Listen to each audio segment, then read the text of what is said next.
Pemirsa, Anda masih bersama kami.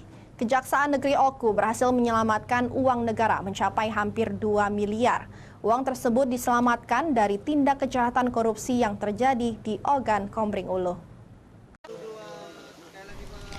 Kejaksaan Negeri Ogan Komering Ulu terus berupaya maksimal memberantas tindak pidana korupsi di wilayah Ogan Komering Ulu. Terbukti tidak sampai 1 tahun, hampir 90% pengembalian uang negara sebesar 2 miliar rupiah telah dikumpulkan Kejaksaan Oku untuk nantinya disetorkan ke kas negara.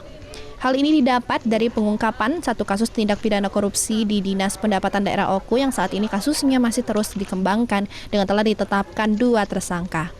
Kejaksaan Oku juga memusnahkan barang bukti pidana dari 181 perkara yang sudah berkekuatan hukum tetap. Barang bukti yang dimusnahkan yakni narkotika 98 perkara, meliputi sabu sebanyak 184 gram, ekstasi 45 butir, dan ganja 835 gram. Kemudian perkara keamanan dan ketertiban sebanyak 28 perkara, meliputi senjata api sebanyak 5 pucuk, amunisi aktif sebanyak 11 butir, dan senjata tajam sebanyak 21 bilah. Sejatinya belum kita lakukan pengembalian karena perkaranya masih dalam tahap penuntutan. Jadi masih dalam tahap persidangan. Sekarang perkembangannya, progresnya sedang merencanakan pemeriksaan 3 ahli, ya, ahli perundang-undangan, ahli keuangan daerah seperti itu di Pengadilan Tipikor Palembang.